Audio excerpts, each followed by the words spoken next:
Hello, my friend. Happy Thursday. Yes. Well, it's been a long week. So It feels has been. like way further in the week. But we do Thursday night live, so we know it's Thursday.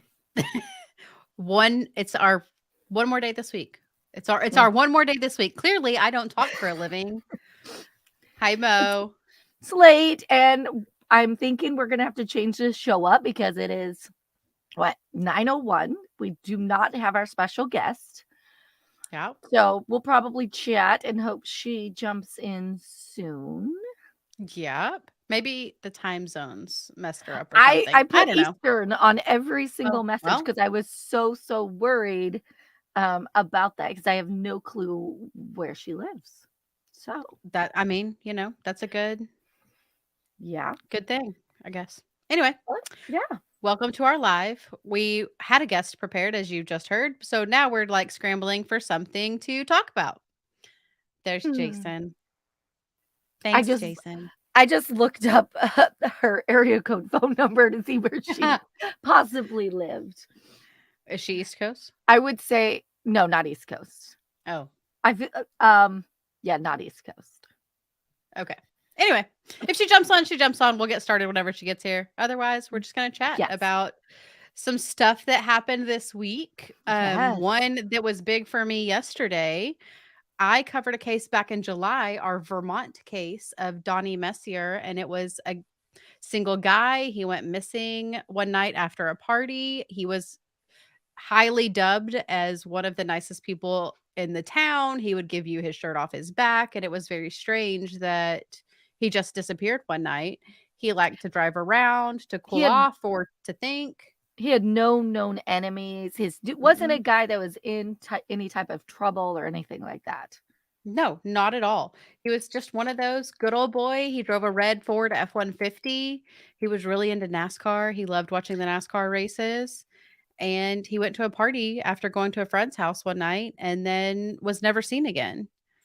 Mhm. And yesterday, this is the second time that Adventures with Purpose, which they are a YouTube channel, they do scuba diving. There's Adrian. Let me pull her in. Like, Hi. Hello. figure it out. I was like, wait a sec, is my audio correct? No, we can hear you, so that's all that Yay! matters. Awesome. Yeah. Well, never mind my news. We'll talk about that later. Let's talk. Let's introduce yourself, Adrian. Tell our listeners who you are. Yeah, so my name's Adrian Barrett. I am one of the hosts Can you hear of me? Yeah. Yes. I cannot hear you guys. Give me 1 second. Just keep chatting. Okay. I'm the host of Crime Theories. So we take cold cases that people have not really talked about and make them public. So Nice. we try to do ones that are kind of, we have done a little bit bigger ones, but we try to do the small ones because I feel like everyone deserves to, get their voice out there. So, and then we talk about the theories that could go along with that. All right, the husband could have done it, to, nope, UFOs definitely took her. So, So, what got you into podcasting? Well,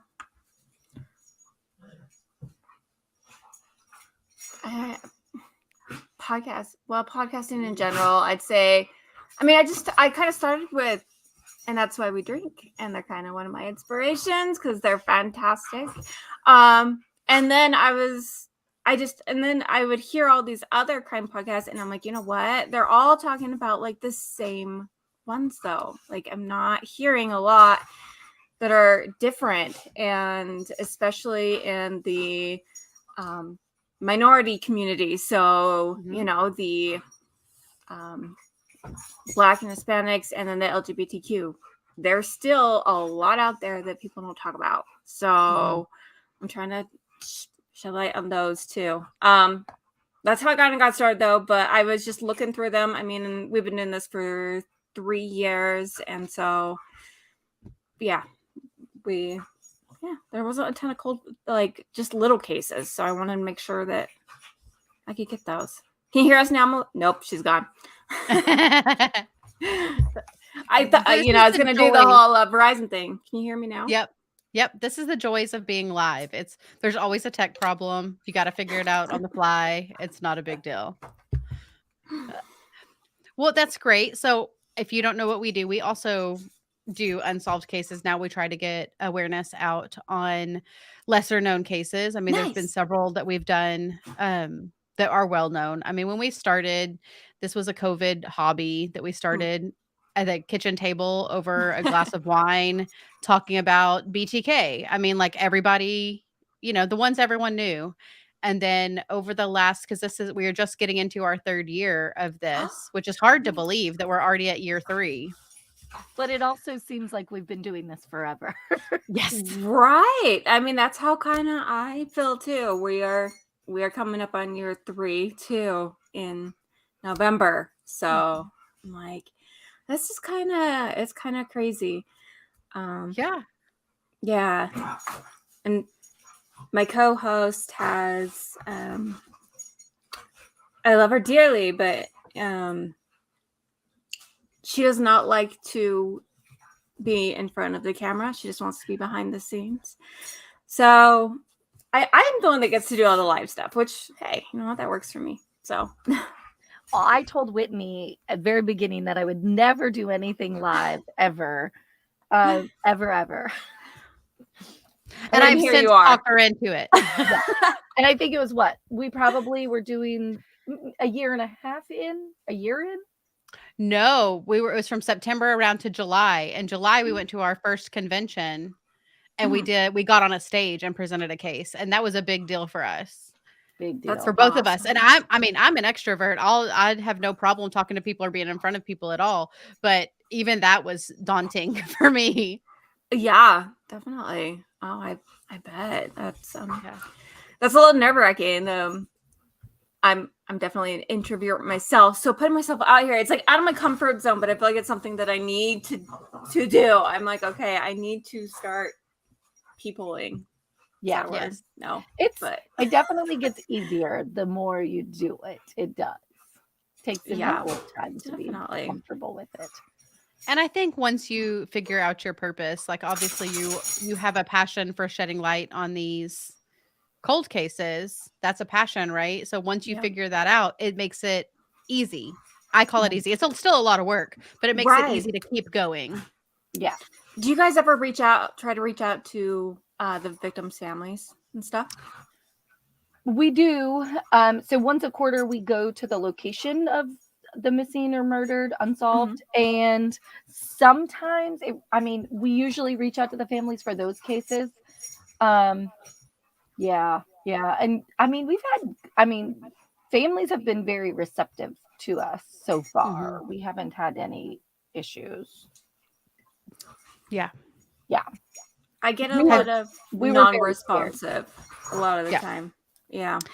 And there's a lot of times where we don't get responses on it. We ask a lot, but we don't always get an answer. With Brandon's, our first major case that we went out on was the Brandon Lawson case out of Texas. And I don't know if you know that case at all.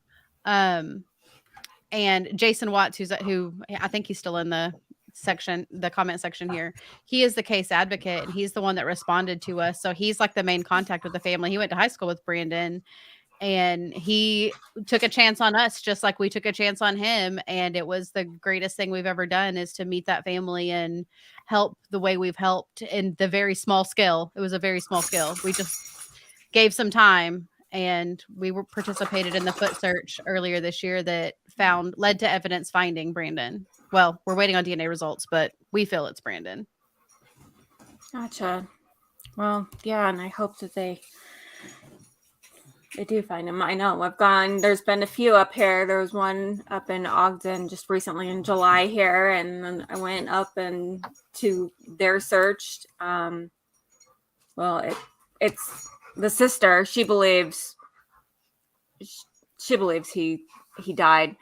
So that's what they're looking for. But I went up there and did a search with them, and they still haven't found anything. And it's like, it's heartbreaking. And she's like, you know what? It's really heartbreaking is that, everyone was so supportive and wanting to go through this at first. And now that it's been a few months and I'm like, hey, let's do another search, they're just like, I'm busy. Yeah. Yeah. It definitely takes persistence. Yeah, definitely.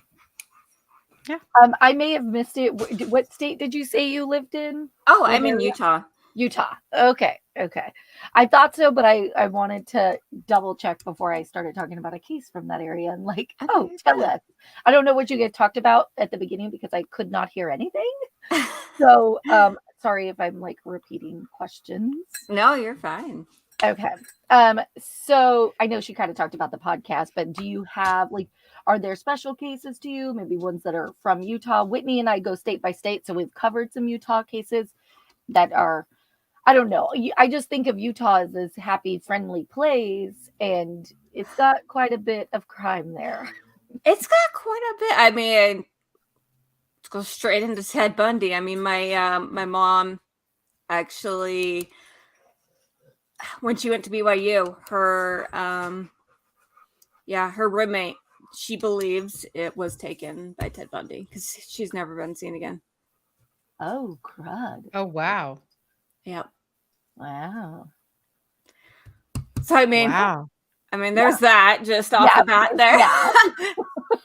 That crazy. But one that wasn't really talked about, and actually I've actually seen a lot more coverage of it in the past few years. But when I first started, my first episode was on Cammie Shepherd. Have you heard of her? I don't think so. Okay. She was found in a drain, like in a drain, a manhole. Mm-hmm. And just like 500 feet from her apartments. And police was saying that she went in there because she was cold. Okay. Was she a member of the homeless community? Yeah, she had been in the past.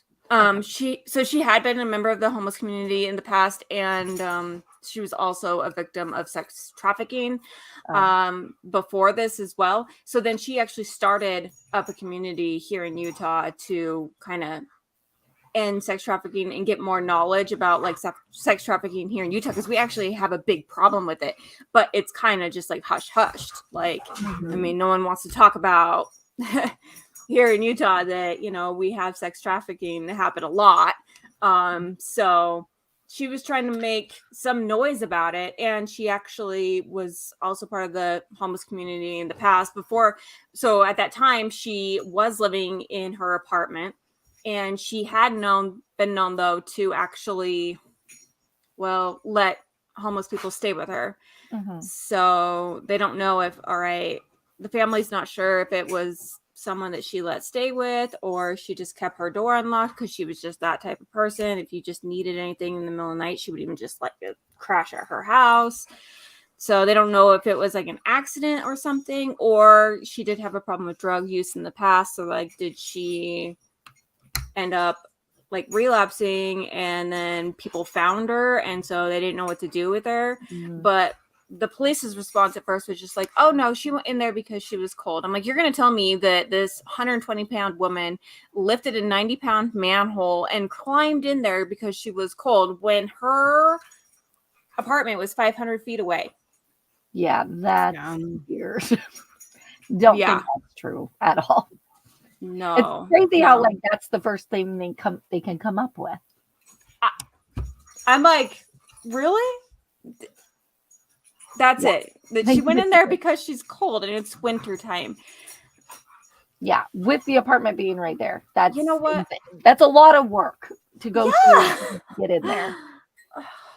Well, and the only reason why they found her is because it used to be a Shopko, and then the new owners were that were building a place there was having some work done on it, and like so they were going actually through the sewer because they noticed that something was wrong with the pipes, and then they go down there and the workers found her.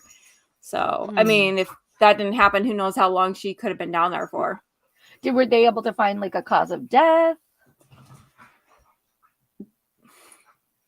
They said that she actually had been strangled, but the cause of full death too was hypothermia. So well, yeah. Yeah. It was kind of. I might have to I'll probably look into that one. How long had she been missing? She Did you say? I'm sorry if you said. No, you're good. So from her case too, okay, so she did keep in contact with her family and everything, but it wasn't often. Sometimes she didn't have a phone. So sometimes she Okay. did, sometimes she didn't. I think it was around 7 to 10 days that she'd been missing before she'd been reported. Okay. Okay. So Yeah, I like Googled it. It looks like she went missing in December of 2017. yeah.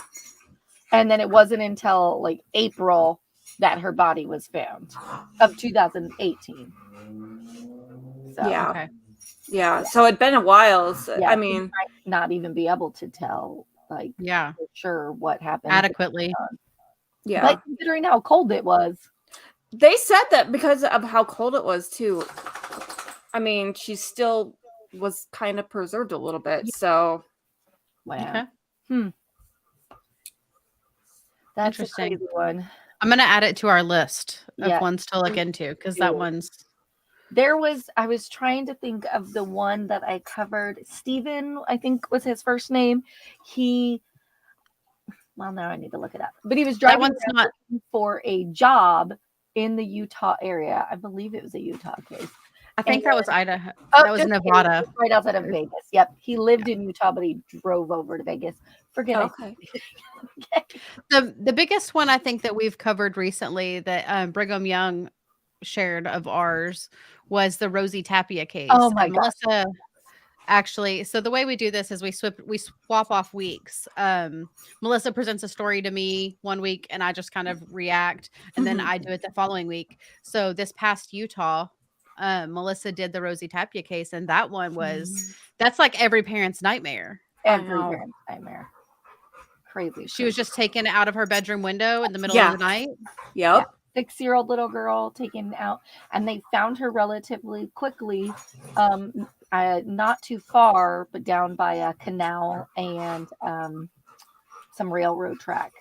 And Yeah. they literally never found who did it. Like I know. that one, I'm just like, what the heck?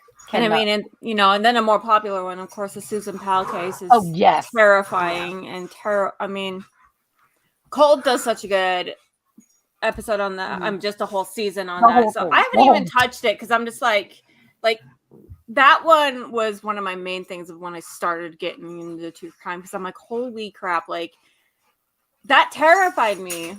terrified. Being a mom and then also just being in abusive relationships before, I was like, nope, not gonna. Just too close to home because it's something that, I mean, honestly, it happens way more frequently than you would get abducted by a stranger.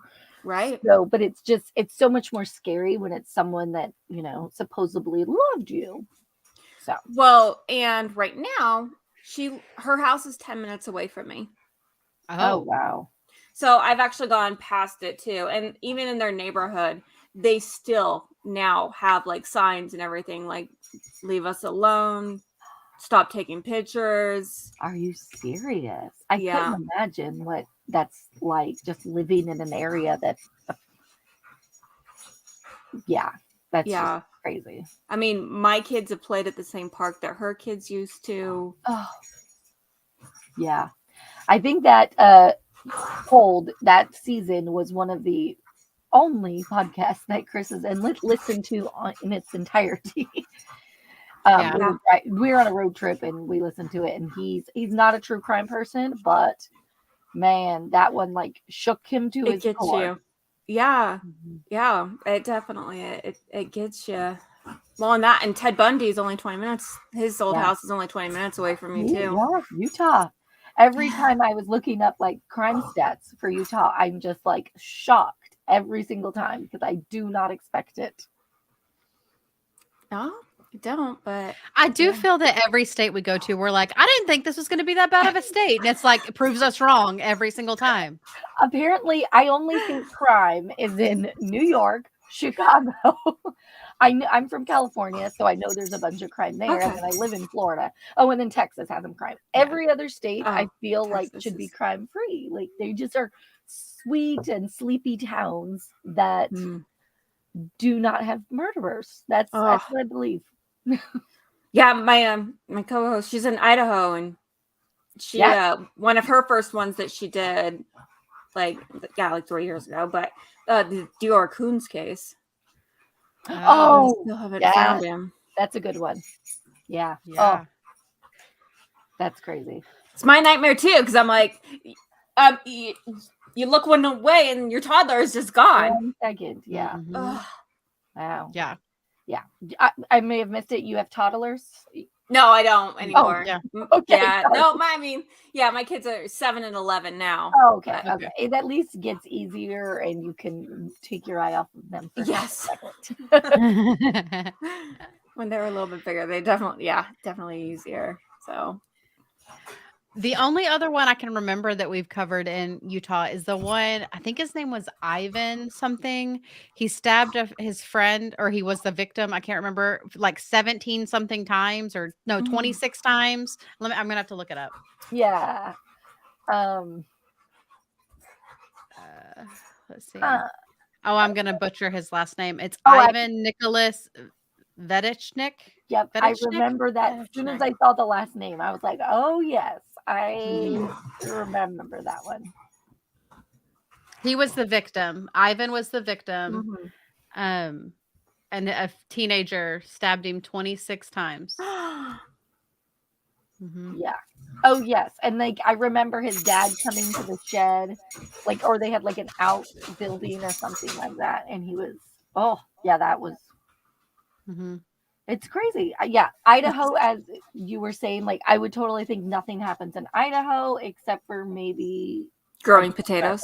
and they're going through a field, like Yep. doing donuts. I don't know. Like, that's all I think of. And I'm like, I obviously need to get out more to those states. Oh, and thank you, Jason. Yes, they are amazing. Are they part of your headphones? Yes, they're part of my headphones. That's adorable. Oh, Bob. thought someone dosed me with. Yes. Yeah, that was someone. Someone. I can't Oh, Bob. control like how fast they go, but I can turn them on They're and off. cute. They're a lot of fun. They are. I feel like I would get distracted just by like I know. looking at them. have I would look at been- myself the whole time. I've just been watching it get low. Headphones, but oh lordy. So you may have said this earlier, sorry, but do you guys come out weekly? Is it on all podcast platforms? Yes, so I do come out weekly, and it is on all. Yeah, All pretty of much them. every. Okay. Yeah. So Nice. Awesome. I didn't have any questions prepared. I'm sorry. oh no, Oh, you're no. good. Okay. So do y'all mainly do local cases to you, or have you like ventured out worldwide, nationwide? So I've done a lot of I tend to accidentally do a ton in Utah, but that's Oh, just because I get the news and I try to follow it right away. But I do nationwide. I mean, recently, I don't know, have you guys heard of the Debbie Collender case? Okay. We were Yes. talking about that earlier today. 'Cause Yeah, this I've been is following it, and I made a whole timeline on it and everything so far. Oh, well, then tell us, because I just started Okay. looking into it like last night as I was in bed, and I Okay. texted Whitney, and I'm like, "Have you been keeping up with this?" And she's like, "Yes, it's crazy." So tell us about it a bit. It's crazy. Well, Whitney, what do you know about it? I'll just jump in. You go ahead. I'm Okay. really good at just Okay. jumping in. All right. Yeah, so I've started from the absolute beginning, and then I've actually gotten some of the documents from the police reports and stuff like that. But basically, Debbie goes missing, and her Venmos her daughter like 2,000.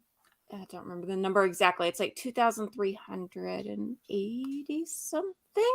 I So think a it's lot of money. yeah, and just says, they won't let me go. there's a key under a mat or something. Actually, I can pull up my notes. Yeah.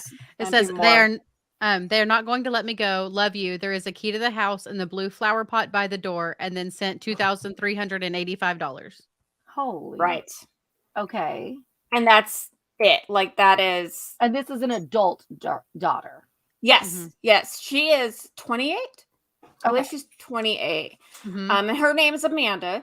And so and I was under the first impression too that she contacted police right away, and she did not.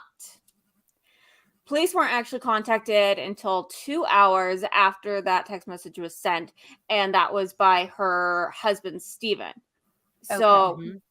so and his 911 call just came out, I think Mhm. yesterday, I want to say. It just became public knowledge about yesterday. So and he goes on to say, she's not here. She didn't take her ID. She basically didn't take anything with her. She does have a rental car because she did get into a car accident the other day, and so she has this rental car that she's using that was gone. But I basically left for work, and then he went to this. I haven't posted it yet because it was like brand new information to me. Anyway, he was gone pretty much all day, but he has basically he's got an alibi. Okay. So he's Okay. So gone he all didn't do it. day. And he just gets home and he's like, yeah, my stepdaughter just told me that all of a sudden she texted her and said that they have her. And yeah, it ends up being that Venmo. That Venmo was sent. And that's when they called police on this matter. So, and it's just The timeline's really weird though, because it's like September 8th, the daughter moves back to Georgia. September 10th, they see her vehicle driving northbound, and that she goes into a Dollar General or a Family Dollar store and buys like the a most tarp. random of random things. Yeah. It's like Yeah. it's like a red tote bag. And they know this for sure. Like it's her. Yes. Yeah. It's It on is her. surveillance. Yeah, it's surveillance video that she bought a red tote bag, a blue tarp, a poncho, and a lighter, like the most Right. random things. Okay. Sends her daughter the money, and then Yeah, and he doesn't ever mention the Venmo. He just stepdad. says a text message when on the 911 call. He also states that, hey, she doesn't have her purse, but then in the Family General video, she obviously does have her blue purse. Yes. But not her driver's license. Yep. Okay. That Venmo payment came in like 8 minutes after she left the Family Dollar store also. Yep. Okay, so and the surveillance, it is just her by herself at the Family Dollar. She's not with anyone. Yep. Nope. Okay. So most likely she did that by herself, or are they thinking that someone has her phone? Or someone enticed her to go in and do it and get it, at gunpoint or something, said, you're going to go in and buy this and then come back out. And then she sends, They did find her purse a lot. Okay. So she had the cell phone the whole time. Or it was, she sends the Venmo payment a few minutes after leaving Family Dollar. Then 2 hours later, the husband reports her missing like 6 o'clock that evening. Yep. And he mentions the text message, but not the Venmo, because I think the Venmo is just as weird. And if I was talking to 911, is it's not.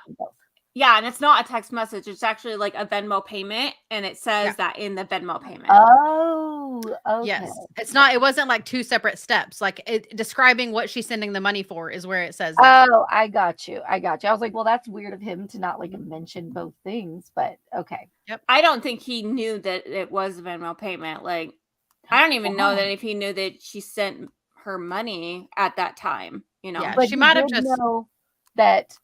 So I'm assuming the stepdaughter told him that she sent a text message, like a weird text message. Well, he might have just said, she sent me a message. Mom sent me a weird message. You know, like maybe she didn't describe exactly what it was. Right. But then like the next day, they find her vehicle like 13 miles away, unlocked and unoccupied. Yep. Oh, wow. And then they find her body naked, burned, and clutching a tree. That's horrible. As well as that blue tarp that she bought at the Family Dollar General, and that red tote bag. And there was some items in the red tote bag, but they haven't discussed what. Yep.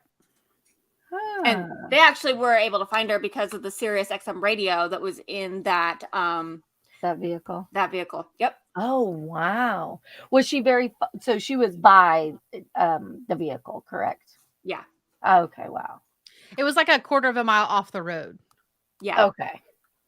And the incident report says that she's obviously deceased, but they were able to identify her quickly, but they didn't say like if there was an obvious cause of death or manner of death, which obviously that won't come out with until we have an autopsy report. Right. But there was burned remnants of the tarp, paper towels, and a tote bag were found nearby. It doesn't say if it was the red tote bag. Yes, it does. It does. Okay. Yep. I'm not far enough down yet. Oh no, you're good. Wow. Yeah, so it does say that there was like that red tote bag. So then again, that person she went in that store with hasn't been noted. So okay. Wow, it's definitely a crazy one. A lot of people are speculating the daughter and her boyfriend, correct? Yes. They executed a search warrant on their home, but no one ever said what they found or if they found anything. They took anything. The daughter lives with the mom. Does the boyfriend as well, or did they have their own? So, okay. I've done some background on him. So one, he is a ex-UFC fighter. Used to fight for UFC. Doesn't do that anymore. But okay. So in her background too, her previous boyfriend, not this one, but the one before this one, actually has a protective order against her for being violent towards him. Now, this new boyfriend, Andrew, she got a protective order on him in 2021, said that he was beating her up, and then shows like the pictures of like her shoulder. And that same day, Debbie actually posted on Facebook saying, "Oops, I fell," and has a huge black eye. Oh wow. Same day. So people were like, okay, that's kind of weird that happened sorry, on the same day there. So they have those photos. And he used to be living with them. So they were all living together. So those four of them all in the same home. We're all living together. And so she ends up getting this protective order on him, tells him, you need to leave. And then there's actually a camera of a cop, like their surveillance camera, because she ends up calling the police on him again because he ends up going to her house and starts banging on her door, demanding for money. And he says it's been about 6 weeks since they've been kind of separated. And he's like, I don't know if she has a protective order on me. Obviously he does, but like, he's just like, no, I don't know, man. And he's like, I just want my money back. He's like, for the past 6 weeks, she's been taking $500 from my check each month. And he's like, how is she doing that? He's like, well, we have a joint bank account. And so every time I get paid, she's been taking $500 out. Technically, there's nothing illegal with that. Yeah. She has access to the account. Exactly. Like, dude, like tell your employer to pay you in a check. Like, come on. It's 6 weeks. 6 weeks. Or take her off the freaking account. Like, it's not that hard. Right. I'm just like, okay. Anyway, so he's sitting there arguing with the police officer about that. I just want my money. Like, she's doing this again. And then I have some of my clothes in there. And so I want my clothes as well. They ended up arresting him, for that. And so they hadn't been seen a lot since then until the murder of her mom. Now they've been seen together. Oh, they're going up to the house together. Like they're being seen together. So it's kind of intriguing there. That's very weird. Yeah. And she actually went to court for this boyfriend, ending up beating on her. And then she claims, nope, I made it all up. Yeah. So, yes, so there is that, Zane, from one of the neighbors actually was saying that they heard some shouting and some fighting with the potentially the daughter the night before that she went missing too, around 11. And what's kind of weird though is the husband claims that he went to bed at 9, saw that the car was parked. He claims that they sleep in separate beds because he snores. Okay, so if he did take a sleeping pill or something, I guess he could have been completely like knocked out. I know that, when you take those sleeping pills or something, they're just like boom, but I have no idea of what kind of medication he takes, does or does not take. But if he doesn't, you would think he would have heard some commotion going on. Yeah. So, Or maybe it's a very common thing and it happens a lot. And it's that's just one of true. those things that he's just He's just whatevs. like, whatever. Like, It's I'm not like, giving up. yeah, second knowledge, like, well, So whatever. they fought. He's just used to the sounds. Yeah, it's like the birds. Yeah. Yeah. Another weird thing is when they got to the crime scene, so they did find her purse there, they did find her cell phone there, but they also found an unspent round of ammunition to it's a large caliber bullet. I'm trying to see which caliber it was. It doesn't say. Just an unfired round, but it's a big, it looks like for an AR big. Oh crap. Yeah. That's so crazy. was she forced down this to walk down there at gunpoint? Yeah. And they dropped her around, maybe? Yeah. I mean, or maybe like trying to get away, they dropped it or something like that. Yeah. Zane, you know all the info.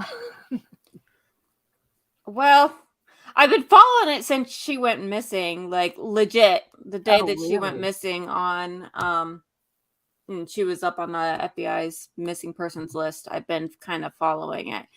What was kind of interesting is when they actually, and I was like, okay, that's kind of intriguing. But when they first found her, her body and stuff, I think it was Sergeant Kelly or the coroner actually said that they're actually looking at potentially this being a doubling serial killer. So two people working at the same job. They don't think that now. Yeah, so like that is something that was like mentioned and was like, because there's another similar case. Actually, there's 3 that are kind of around the same area that were all burned, naked, and in the woods. Yeah. But now they don't think they could be connected? No, they actually think that her case was targeted on purpose. And yeah, they ruled out suicide, and then they also they said that they don't believe that is a theory anymore. They think that it actually is targeted and it was specific to her. So one thing to note too is that Andrew, when he was shouting about, hey, you need to give me back my money, he also claims that she was buying drugs with this. Oh. That Debbie was or Amber was? Amanda. That Amanda was. Oh. So, and that she did drugs. So. Oh. So What? I'm trying to think of how to word this correctly. If there's other cases similar to it, I mean, burning them, taking them into the woods, like those are very similar victimologies. Right. I don't think they should shut it off that quick. Yet. I don't think so. I do think, I mean, it sounds like this might be a personal situation, someone close to her, some sort of personal vendetta. I don't know. I don't think that they should just completely like count that out. That. Yeah. So hold on, let me make sure that this doesn't go off. Apparently, I just read there was an update today that amount of money that was sent in Venmo was just about the same amount of money that the boyfriend needed to pay off his fines. Okay, so that was my next question is why is this an oddly specific number? So I read something different on that. I read that it was the amount that she almost owed him for because she's been taking that Oh, $500 a week. So it's almost what she had been owing him. yeah, that's I don't know. This one is going to be it's going to be crazy. Lengthy, I can only imagine. Yeah. Mm-hmm. It's gonna be like a, Lori Daybell again. Yeah. Yeah, Besides, something crazy. yeah. Okay, so in the message, sorry, I just read it and it said the key to the house in the blue flower pot by the door.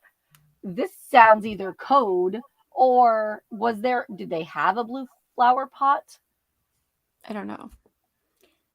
That And that part that yeah. message is what's going to probably make me keep following up with it because that is crazy message. Some people were trying to figure out too if that was like all the money that was in her account or if that was like Yes. some code for that weird amount or something. Yeah. Yeah. That is Hmm. And why would she I think it's a weird thing to be like, here's your money. I love you. They're not gonna let me go. But also here's a key. Like your dad may not be home. yeah. Like Yeah. why are I don't they know. And I'm just thinking, well, you shouldn't be telling or typing that out if someone's with you and you're being kidnapped, held against your will. I wouldn't tell them where a house key was. Yeah.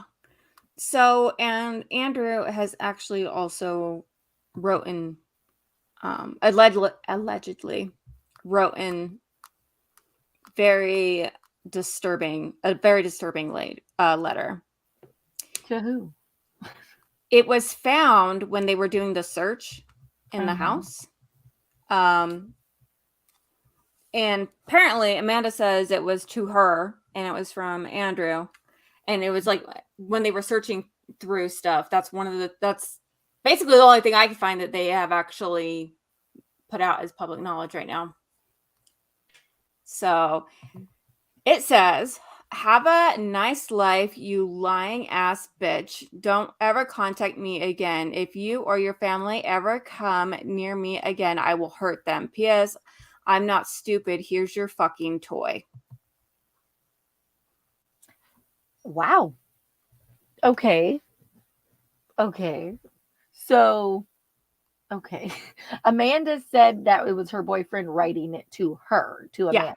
Yep. Okay. Wow. Yeah, that's a lot to unpack right there. And she said that he wrote that like back in March, I think. Oh. Yeah, that's crazy. It's definitely going to be one to follow.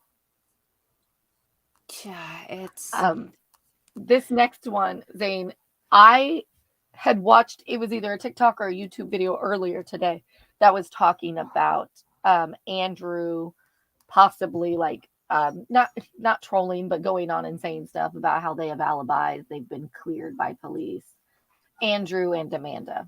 okay.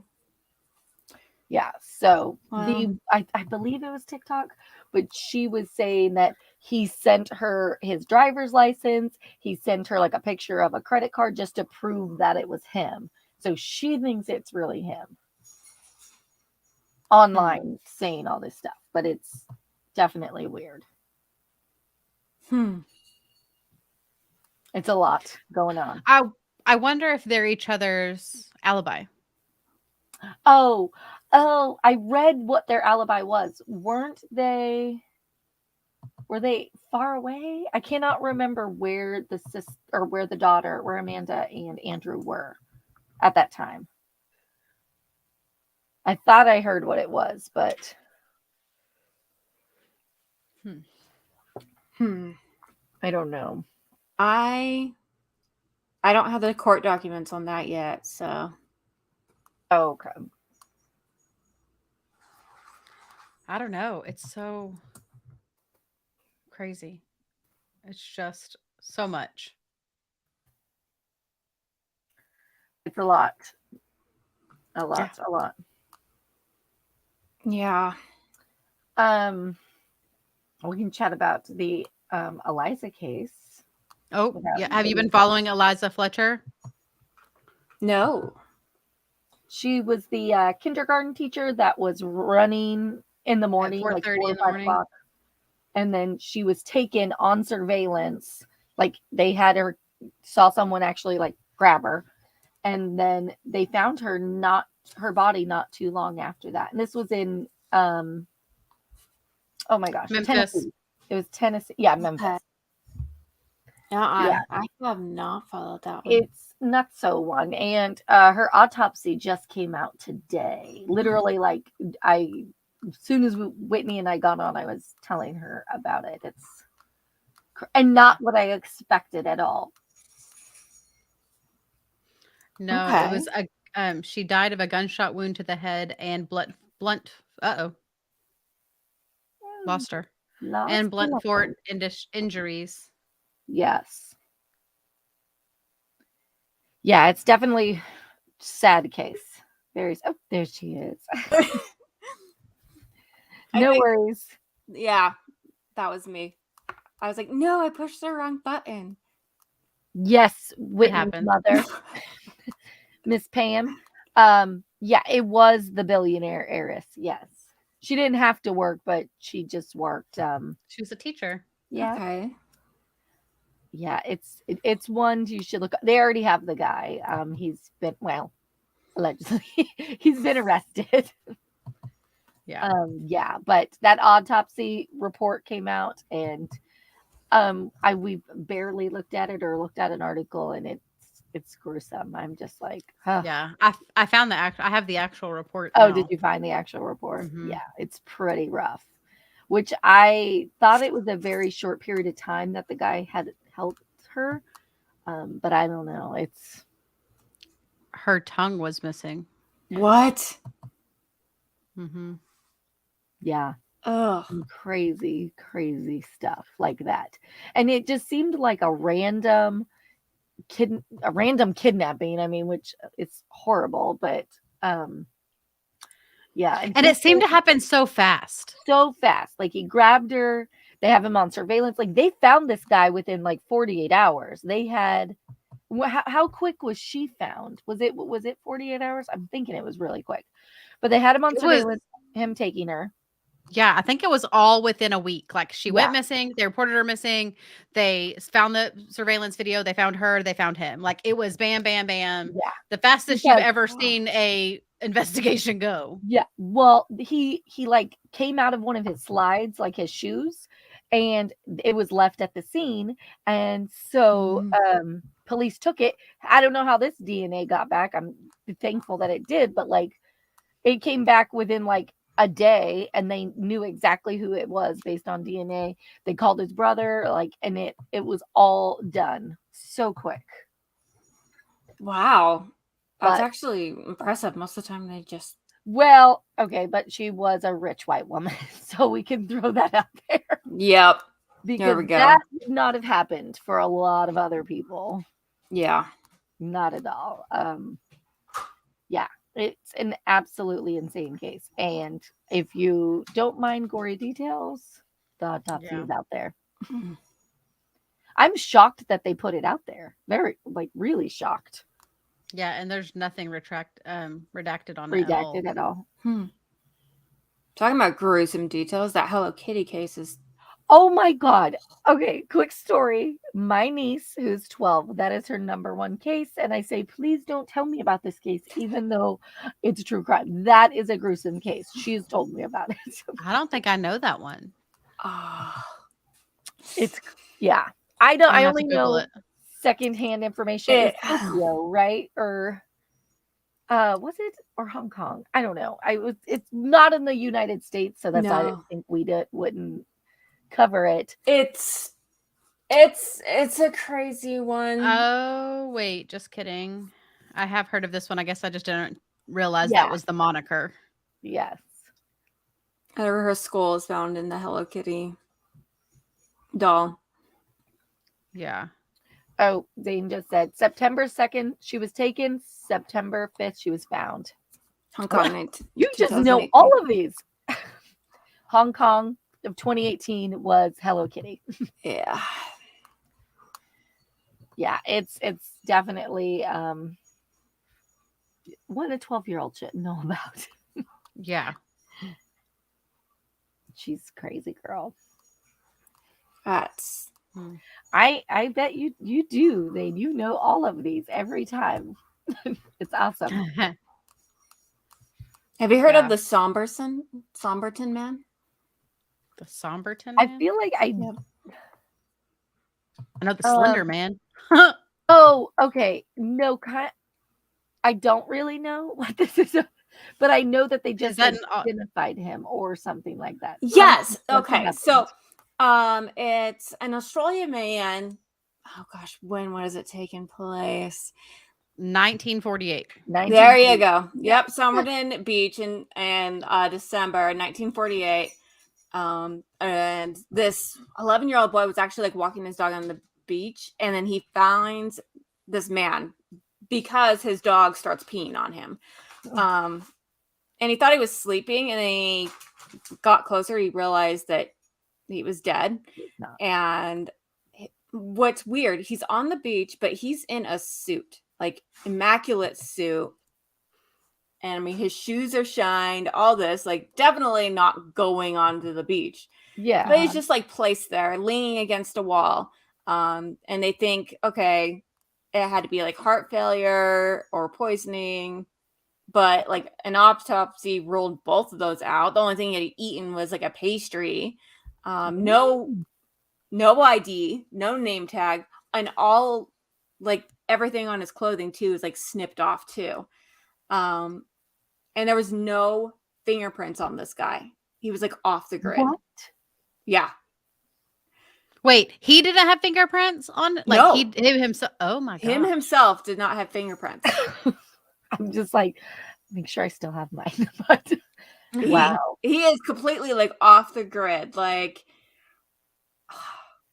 so they actually find a book sewn into his pockets of his pants.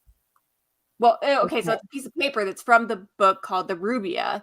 And apparently this is a rare book as well. And they thought, for a minute, maybe like this was suicide or something. But I mean, but also who has that and has like a secret note in their pants? It's just kind of weird. Yeah. It just seems really sus that it's not just a run-of-the-mill thing. Yeah. So, go ahead. Oh no, they actually find the book that this page is missing from. The exact one? Yes. Where did they find it? So 8 months later, they actually find a man walks into a police station with the exact copy of the Rubaiyat. So he claims random dude. So of course now he's the suspect. Well, he claims he found this book in his car at Somerton Beach, but he thought nothing of it until he heard about this guy in the paper. Like apparently it was just in his car because his car windows were down and someone put it in there. Oh, what a good Samaritan librarian to just drop off a book for your leisurely reading. Wow. And in this book, there is some strange code that still has never been cracked. This is something our husbands would be into. Yes. So what is it that they just announced recently? Didn't they announce something? So they dug him up. Oh, and okay. That escalated. Yeah. So they dig him up and they want to find DNA and find out who this guy was. So they do that. Yeah. But they actually find who this book used to belong to. Because her name is in this book. Her name and number are in this book. There's a few other numbers in there too. But they actually go and interview this woman. Her name is Jessica Thompson.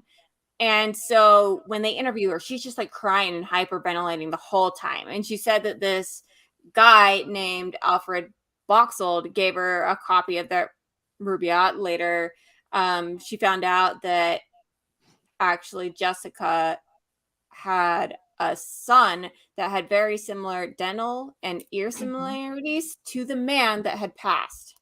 Okay. So they were thinking it could be her son. Yeah. It Okay, so now that they've dug him up and they're going to test DNA, I'm assuming, to check it. now they Or she's have probably gone. dead. Oh yeah, yeah, they're all Yeah. yeah. So now they've dug him up and they found DNA. They were digging him up and gotten the DNA from him. And let's see, and they actually have a photo of what they think that he actually fully looked like too. They accessed about 50 hairs from him. Okay. And because actually when he died too, because they didn't know who he was, they actually casted his face. Oh. Which, Um, like, you don't think about that being like a really good preservation technique, right? Like, I would never be right. like, we should probably put a cast on his face just to hold on to his features for a bit. I would never. Well, they thought like, that he could be I mean, because at that time too, they didn't really, we didn't have the internet or anything. They're just wondering like, who is this guy? And so they actually plastered him Yeah. Yeah, to, but you would think like they had photography then. You would think a photograph would be sufficient. And then they Yeah, were like, like just take no, a picture of it. because think about storing that for 80 years now. yeah, it's been stored for 70 years. Yeah, that's crazy. So they might It's figure it out, and then it's probably going to be something like a heart attack. so they found his they end up finding his great great great cousins from ancestry.com and through the DNA Okay. that they've pulled. Oh, So wow. yeah, and so they were actually able to pull them and just kind of talk to them about it. But so it's kind of weird that that they found out who he was in a sense through Mhm. DNA, but they still don't have like a full on name or anything to him. Oh, yeah, that's weird. So they think his name is actual Charles Webb. Oh, they do think that's his name? They Yeah. think so because they're like, well, they did have their late uncle go missing. He was just a Victorian man, and Mm. he went missing and was never found. So they think that his name is actual Oh, Charles or Carl Webb. okay. I did have a question, but I And forgot. that he was an electrical engineer Yeah. and Okay. instrument maker. And he was born in 1905. Shoot. Yeah. It's, Oh, Yeah.